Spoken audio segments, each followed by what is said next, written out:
Did you know General Grievous can infinitely spam his lightsaber charge attack in the Skywalker Saga? By doing a light attack followed by his grenade attack, he will perform a secret charge move, and repeatedly pressing the alt attack button will cause it to chain, which looks amazing in baguette mode. Although using the rainbow power-up doesn't turn his lightsabers a different color, it does change the slash effects. But his boss battle intro does say more sabers than sense, a reference to the famous meme where he opens up multiple lightsabers, which he completely fails to do in the cutscene. And so far, the only game we can change his lightsaber colors in is the complete saga, but there's so much more insane references and Easter eggs across all the LEGO Star Wars games.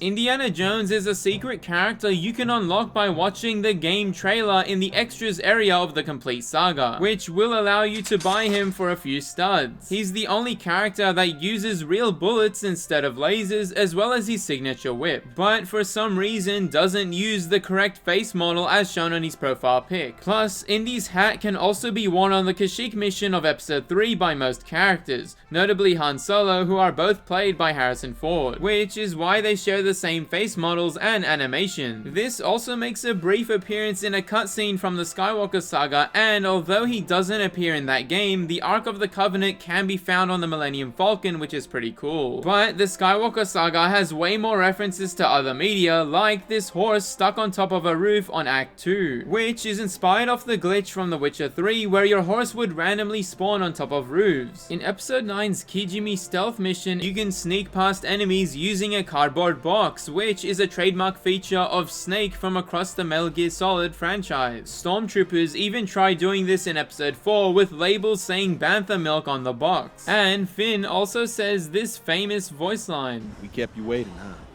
Kept you waiting, huh? This Kyber crystal on the tall watchtower in Theed is named Leap of Faith, which is a reference to Assassin's Creed. Plus, Han Solo and Greedo's firefight in this cutscene is based off the famous Naked Gun rooftop battle, which is hilarious.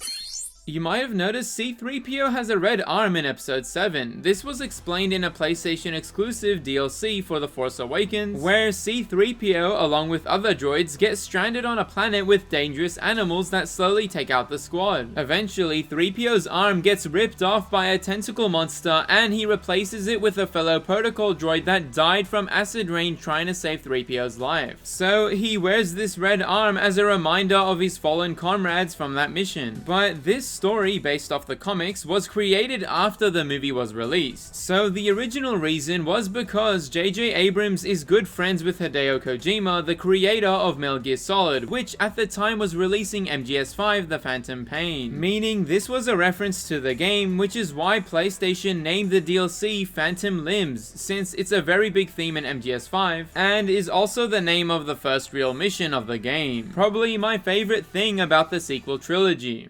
You can play as Grogu in the Skywalker Saga using a glitch that still hasn't been patched yet, as shown on the Exploit Theory channel by using this control panel as C-3PO and splitting the other astromech in half. Exiting the panel will allow you to switch to baby Grogu for some reason. And if you change characters via the wheel, it'll also add him to the roster, allowing you to select him in the main area. This only works on Cloud City, the Federal District of Coruscant, and Jundan Wastes on Tatooine. You can even do this glitch with other companion characters, but you have to unselect their activation cheat before exiting the room. Though watch out, since this can crash your game. And although you can't really do anything as Grogu, he does have some cool idle animations. In fact, trying to attack him will cause the pod to shield itself from all incoming damage, and pushing him over tall ledges doesn't work either for the most part. But you can actually kill Grogu by sliding him in the Sarlacc pit, finally a youngling casualty in this game. Plus, there used to be another glitch involving the Mandalorian where you can duplicate characters. This was later officially added in the game. By entering the code clone15 and selecting characters in place of Grogu on the character select menu, it will add them to your team. Keep repeating the process to eventually hit the limit of extra characters. This lets you have the whole Jedi Council on your team or command a legion of clone troopers of your choice. An absolutely underrated feature to give a go. Crazy how many small details surround these two. In fact, you can grab their minifigures in this LEGO set at a great price in the affiliate link in the description.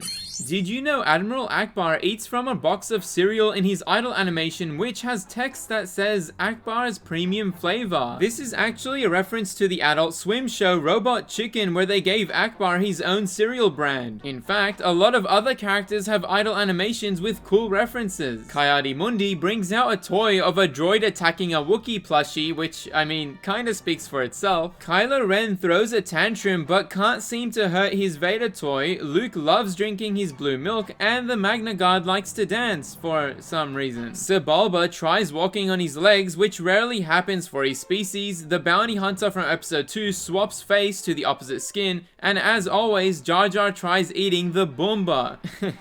Poor guy. Plus, some characters have more than one idle animation depending on the outfit. Like Padme, which carries a picture of Anakin in her late episode 3 skin, while she disguises herself as the Queen in episode 1 appearances, and even starts talking diplomacy for her episode 2 costume. With a chart that reads, blue milk sails up. I guess it runs in the family. There's still a lot more idle animations to cover, so let me know if I missed any of your favorites. You might be surprised that these blue generic rebel troopers aren't playable in the Skywalker saga despite having an unused character slot in the game's code. Instead, the only standard unit we do get for the Alliance is called Rebel Friend, which is a callback to this playable character in LEGO Star Wars 2 and the complete saga. Since then, he's become a meme thanks to his smile and red shirt, with fans trying to recreate him in other games or mod him in, like for Battlefront 2. And although there's nothing special about Rebel Friend, not even getting an actual film appearance, his smile will always make him the GOAT. You can unlock secret characters in the Skywalker saga by entering specific cheat codes. Most of these are gimmick characters with special holiday themes, which for the most part don't look too great, but some do unlock regular heroes earlier, which helps a bit since getting them can be really tedious. Although it's always great having extra skins, I still would have preferred more Rebel or clone variations instead, except for Snowy Chewbacca. That skin's awesome. Another character unlockable from these cheat codes is a modified B1 battle droid called Mr. Bone. He first appeared in the Aftermath comics, where he uses a hidden Viroblade while saying bloodthirsty voice lines. Too tame for Mr. Bones.